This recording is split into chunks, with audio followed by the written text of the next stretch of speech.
esos problemas de los de UML, que se preocupen por hacer la equivalencia, pero ellos no se preocuparon por eso. ¿Okay? Lo que no significa que durante la clase podemos hablar de ese tema. Lo que quisiera es no irnos del tema, porque el analista de procesos, señores, recuerda que uno va a una entrevista, le cuentan, y no es tan simple llegar y sentarse y decir, ya, lo que me contaron lo voy a llevar. Eso hay que procesarlo y decidir cómo lo voy a representar. Por ejemplo, si estoy en una etapa inicial y yo aquí estoy haciendo un documento de entendimiento de la empresa, ¿no? Por ejemplo, ahí me hago diagramas donde solamente muestro los pools, ¿no? O sea, no muestro el detalle. Entonces yo tengo que ser capaz de decidir qué elementos de la anotación utilizo y cómo los voy a utilizar, dependiendo en el momento que estoy en el modelado, ¿sí? Por eso es importante considerar las reglas, pero no tratar de cumplirlas estrictamente, porque la anotación no te dice, ahora tienes que poner los lanes. ¿Sí? Yo puedo decidir que es conveniente hacer lanes o no, dependiendo de qué estoy haciendo. Si estoy decidiendo qué hacen los roles dentro de la empresa, en ese momento uso los lanes. ¿Okay? ¿Puedo hacer un diagrama sin lanes? También. He hecho diagramas sin lanes porque he preferido no ir a una reunión.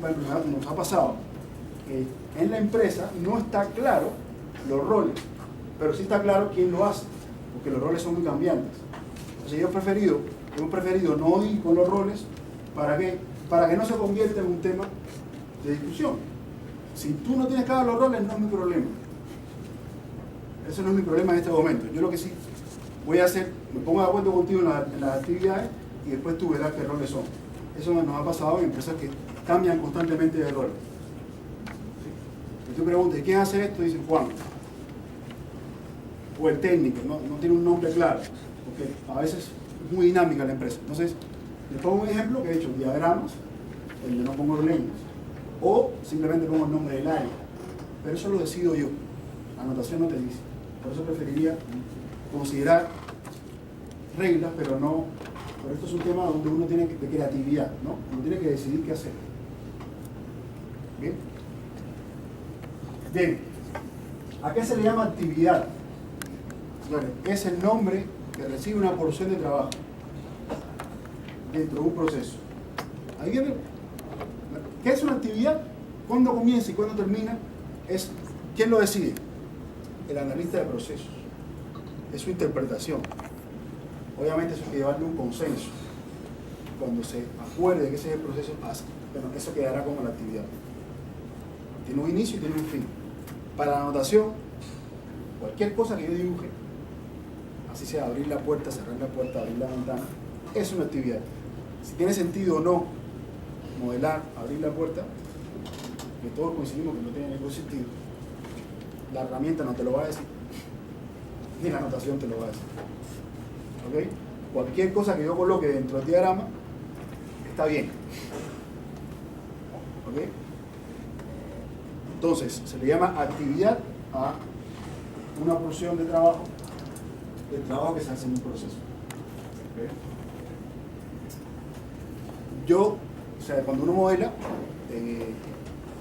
requiere también, uno maneja niveles de abstracción, ¿no? Niveles. Tengo un nivel, no sé, de subproceso, y luego quiero bajar a nivel de tareas. Por eso es que la anotación introduce el concepto de subproceso. ¿Okay? Si un proceso tiene muchas tareas, y yo, como analista de proceso, considero que presentar las tareas todas así, una secuencia, dificulta el entendimiento de ese proceso, entonces digo, voy a apoyarme en el concepto de subproceso. ¿Okay? Entonces una actividad a una actividad le puedo asociar otro diagrama. Esa actividad se convierte en un subproceso. Desde el punto de vista de la herramienta, de la anotación, una actividad que puede ser descompuesta en otras actividades, o sea, una actividad a la cual yo vinculo otro diagrama, es un subproceso. Y si no tiene nada, es una tarea. Desde el punto de vista de la anotación. Eso no significa que el subproceso que yo he puesto de la notación sea un subproceso en la empresa. ¿Me copia? En una empresa, olvídense la notación, por favor. Yo tengo un mapa de procesos y digo, estos son los procesos y estos procesos los voy a dividir en subprocesos. Y se acuerda en la organización que se va a hacer mis procesos y mis subprocesos. ¿De acuerdo? ¿Sí? Eso es el concepto de proceso y subproceso a nivel de organización. Para la herramienta, cualquier actividad que tenga un diagrama asociado es un subproceso, independientemente de los subprocesos que hay en la empresa definidos. ¿Está claro? Señores, está claro, porque eso siempre es, a veces, pero esto no es un subproceso. Subproceso es lo que usted quiera. Una cosa son los subprocesos que acordamos que hay en la universidad, o sea, que yo la matrícula la divida en subprocesos, y otra cosa es que alguien quiera hacer un diagrama y organizarlo en subprocesos. ¿Está claro? Son cosas diferentes. A nivel de educación, entonces, ¿qué diferencia habría entre un lane y un subproceso, pero con actividad que es? No, el lane es un elemento, no tiene ninguna relación. El lane es un elemento para organizar el diagrama dentro de un pool. Es opcional. Si quiere los usa, si quiere no los usa. ¿Sí? La definición de lane también dice que es un subproceso. No, un lane es solamente un elemento para organizar los elementos, el diagrama dentro de un pool. ¿Está claro? Si el lane es correcto o no es correcto, si es un área o es un rol o es una persona, no tiene nada que ver con la notación. Entonces, estoy diciendo, el mensaje que estoy diciendo, señores, es la notación es neutral. La notación es una herramienta de trabajo. ¿No? Es como que yo voy a Ace y me compro un desarmador y con eso quiero hacer un hueco en la pared. Eso, el desarmador sirve para una cosa y yo lo uso para lo que yo quiero. ¿Sí? Entonces, la notación solamente dice, mira, esto es un pool, esto es un lane, esto es una colaboración, ¿no? Esto es una actividad, esto es un subproceso, esto es una tarea. Y nosotros lo usamos para lo que nosotros queramos. Ahora, obviamente, para que en un equipo de procesos tiene que haber estándares. ¿Está claro? O sea, uno de los grandes, de los top de las fallas en modelado de procesos es no definir estándares. ¿Qué significa no definir estándares? Señores, hay que decir cuándo vamos a usar un subproceso, cuándo vamos a usar un lane. ¿Para qué? Para que haya consistencia en los modelos hechos entre diferentes analistas. Ya que la notación no norma, solamente dice, se refiere al gráfico, tenemos que obligatoriamente preocuparnos, ¿por qué?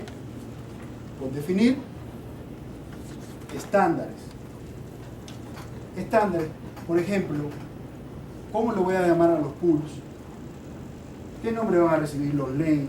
¿Van a estar en mayúsculas, en minúsculas? ¿Se van a permitir abreviaturas? Bien. Es inevitable, o sea, tenemos que hacerlo, si no, los modelos no van a tener consistencia entre sí, van a aparecer hechos por diferentes empresas. ¿Ok? Entonces, para poder trabajar en equipo, tenemos que, obviamente, una herramienta que nos permita colaborar, ¿no? Una herramienta que nos permita colaborar o trabajar en un repositorio común, con versiones. Necesitamos una notación común, ¿y qué más? Y un estándar. Sin estándar va a fracasar el proyecto. Claro, en algún momento van a decir, si hubiéramos estandarizado, no nos hubiera pasado esto. Pero ya está. Borrar todo eso y volverlo a hacer es muy complicado. Sigamos así. ¿Ok? Entonces, ¿está claro? Ese es clave para trabajar en equipo. Contar con una herramienta que permite la colaboración, repositorio común de procesos, con manejo de versiones, con usuarios, ¿no? Con perfiles. La notación común es esta y estándares. ¿Ok?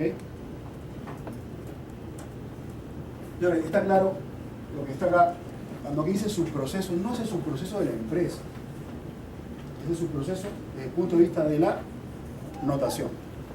Cualquier actividad, por insignificante que sea, que tenga un diagrama asociado, es un subproceso desde el punto de vista de la notación.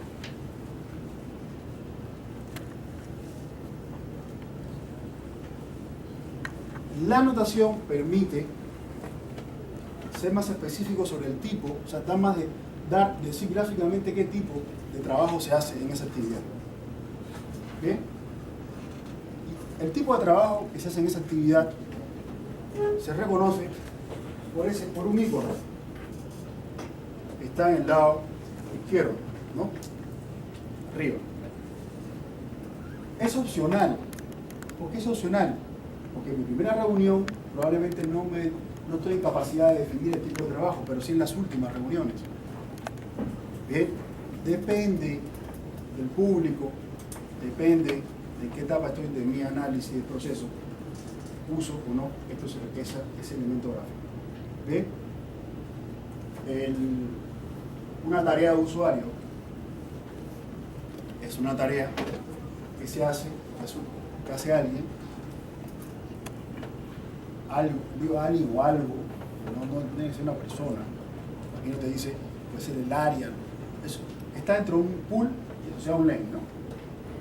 Bien, pero la definición lo que dice es una tarea que un usuario realiza con la ayuda de algún sistema, alguna aplicación. ¿Sí? Voy a un RP a generar una factura, ¿no? Ustedes van por la web a hacer algún trámite, es una tarea de usuario. Algo que hago con ayuda de sistemas. Señores, si no está el iconito, igual se hace con ayuda de sistemas. ¿Verdad, no? Porque lo que interesa es lo que está dentro. El iconito es opcional. Dice más. Dice un poquito más. ¿Okay? El icono es gráfico. ¿Okay? Una tarea que se hace manual, es una tarea, que se hace totalmente manual. Yo decido, como analista de procesos, si me conviene usar el icono de manual o no. De repente se utiliza el Excel, pero en un contexto donde todo está muy automatizado, de repente quiero decir que eso es manual. Yo decido.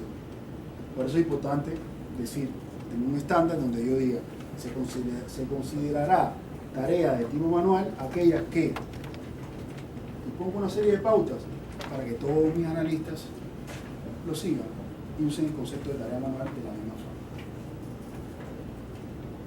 ¿Bien? Una tarea automática es una tarea que es ejecutada realizada automáticamente sin la intervención de un humano. Una aplicación lo hace automáticamente. No sé, a fin de mes se generan las boletas de pago y eso lo hace la aplicación sola. Hay tareas para indicar que envío una información o que recibo.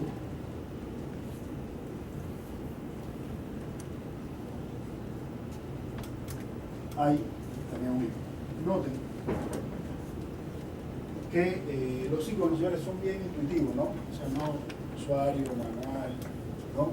Automático. Aceptable con esos iconos. Bien. ¿Qué más son las actividades? En la anotación yo puedo indicar cuando una actividad es de tipo repetitiva, ¿no? Se repite. Bien.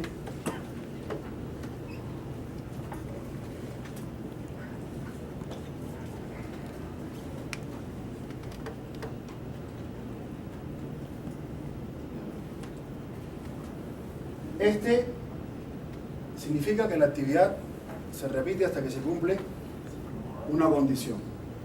En la herramienta que sea, si seleccionas el elemento, ¿no?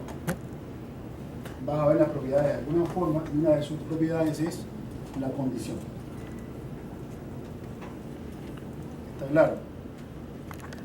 La anotación también se preocupa por estandarizar las propiedades, ¿sí?, de cada elemento.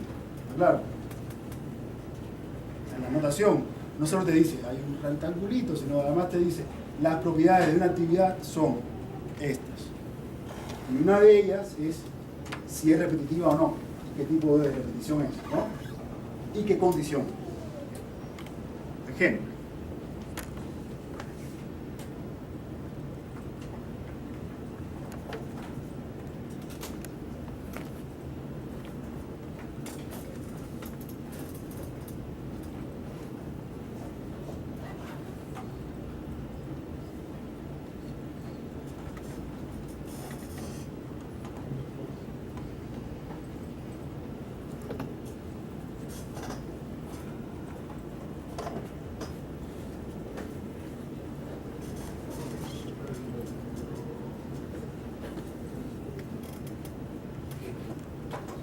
Por ejemplo, esto que vemos acá son los atributos de un participante, ¿sí? Y la anotación también define, ¿no?, los atributos. Entonces, es de esperar que una herramienta que dice soy compatible con BPMN2 no solo lo sea a nivel gráfico, sino también a nivel de ¿qué?, de atributos de los elementos. Debería hacer doble clic ahí en el atributo y deberían aparecer todo lo que la notación dice debería tener. ¿Bien? Ok, entonces, ¿por qué les cuento esto? Porque, señores, aquí dice que una tarea es una instancia, una actividad que se repite hasta que se cumpla una cierta condición. Obviamente, esa tarea, ¿no?, esa actividad debe tener una propiedad que me indique qué cosa, si es repetitiva o no, y qué tipo de repetición es. Y la condición. Entonces, en cualquier herramienta, ustedes hagan doble clic o clic derecho propiedades o busquen una ventana por ahí, y ahí debería decir tipo de lazo, condición. ¿Sí? Eso debe estar en cualquier herramienta. Entonces, esto es en la misma tarea, señores, una instancia. ¿Qué cosa es una instancia de una actividad? En primer lugar,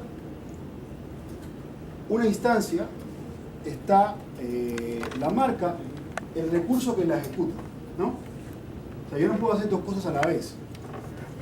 Y en ese caso es una instancia. Por ejemplo, si yo cuando estoy calificando, voy a calificar el control de lectura, cada vez que califico, tomo uno, que lo hago es calificar, tomo otro, es calificar. ¿Sí? Yo estoy haciendo la misma actividad varias veces. Yo estoy haciendo la misma actividad varias veces. ¿Bien? Entonces, estoy usando este. O sea, estoy haciendo la misma actividad varias veces. El segundo son actividades en paralelo. Por ejemplo, mando a distribuir algo y salen varios camiones a distribuir. ¿Sí? Eso es en paralelo. Por ejemplo, cuando estaban resolviendo el examen, ¿no?, lo estaban haciendo el control de lectura, lo estaban haciendo en paralelo. ¿Sí? O sea, ustedes eran un recurso y estaban ejecutando la actividad resolver el control de lectura. En este caso eso es en paralelo. ¿Sí? Yo voy a calificar en secuencia. Ustedes resolvieron paralelo. ¿Sí? Y la última es como que un ejemplo bien absurdo, eso me ocurre otro que yo le diga, ¿cuál es tu nombre? Flor, le diga, Flor, primero resuelves el examen. Luego te llamas Esteban. Y luego lo va a hacer Esteban. Y luego lo va a hacer. O sea, van a hacerlo en secuencia. Que es absurdo, claro, pero por ejemplo, puede ser una revisión de un documento, ¿no? Hay un comité y se va a resolver, esa revisión se va a hacer en secuencia. ¿Okay? Solamente les puse el ejemplo ese para que quede claro, ¿no? Pero piensen en quién lo ejecuta. Para decidir si conviene hacer enlazo hasta una condición en paralelo o en secuencia. Creo que no hay está claro, o sea, no tampoco. El más usado es el primero. Entonces sí, por favor, ya que ya conocen ese símbolo, nadie debería hacer, ya usted no debería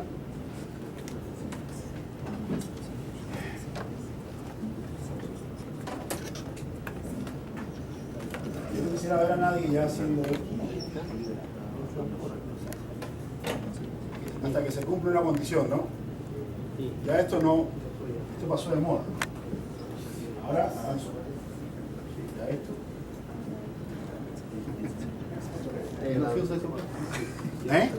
Eso lo reemplaza.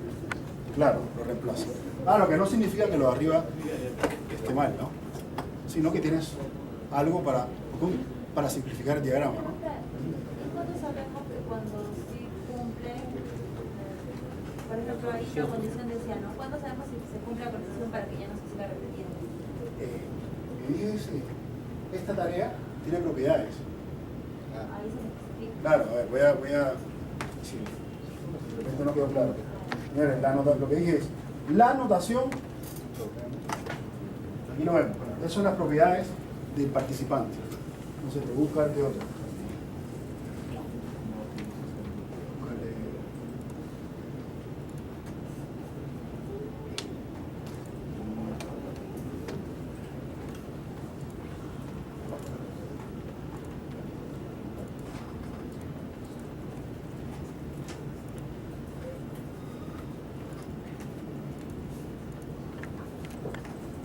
Por ejemplo, este service task se utiliza para representar ese que tiene el iconito aquí así, ¿no? Este que es la tarea que es automática. Este es un service task. La anotación define para service task estas propiedades, dos propiedades, implementación y operación. O sea, quién hace la actividad automática y qué capacidad de ese equipo se invoca, ¿no? La anotación dice, cuando llega acá, se imprime la boleta. No sé. Entonces, las propiedades me dicen, una es la implementación, es ¿quién? La impresora, ¿no? ¿Y qué operación? Imprimir. ¿Sí? Repito. La anotación no solamente me dice hay un cuadradito que se llama tarea y sirve para esto, sino me dice este cuadradito tiene estas propiedades. ¿Sí? En el caso de la actividad, tiene una propiedad que es si es repetitiva o no. ¿Y de qué tipo? Y cuál es la condición. ¿Bien? Entonces, para responder a tu pregunta, si quiero saber para esta tarea, ¿cuál es su condición? ¿Dónde está esa información? En las propiedades de la tarea, ¿sí? ¿Está claro?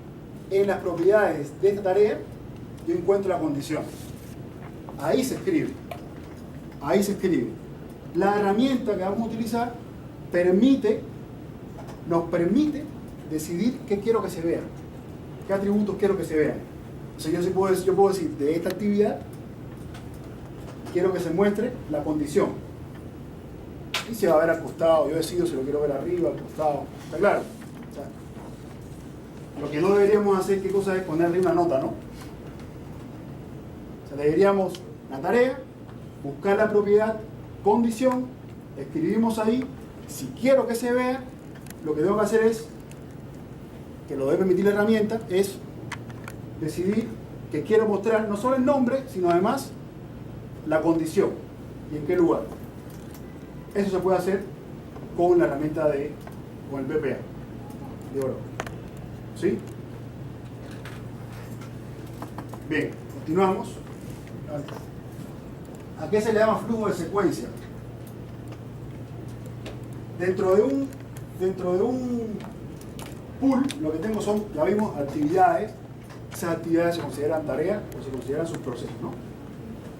Bueno, ¿cómo conecto? El elemento que conecta una actividad con otra se le llama flujo de secuencia. Los flujos de secuencia solo pueden existir dentro del pool. Los flujos de secuencia solo pueden existir dentro de un pool. Los pools, si se quieren comunicar, se comunican usando flujos de mensajes. Bien. O sea, recuerden que un mensaje es lo que comunica a un participante con otro, ¿no? Entonces, entre dos pools o dos participantes, lo que hay, ¿qué cosa es? Un flujo de mensajes. Y la línea es discontinua.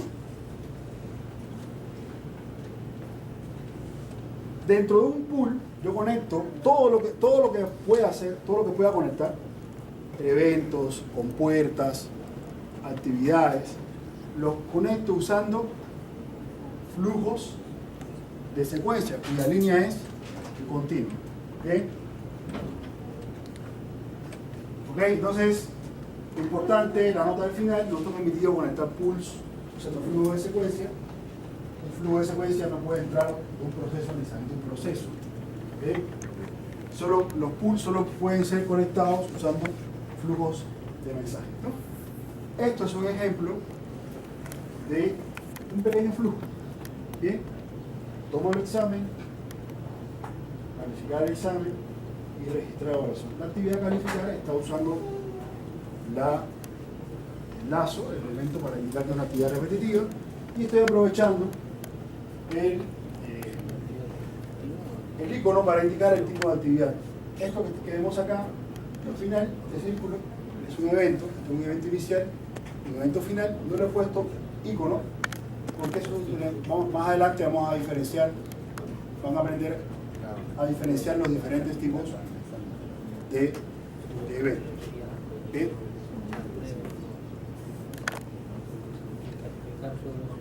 El subproceso, señores, lo van a poder encontrar en formato expandido. O sea, yo puedo, esto es un subproceso, lo puedo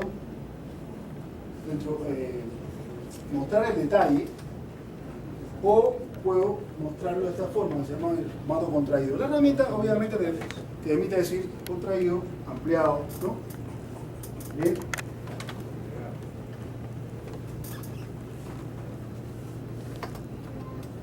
Ok, en este caso son tres subprocesos y están contraídos.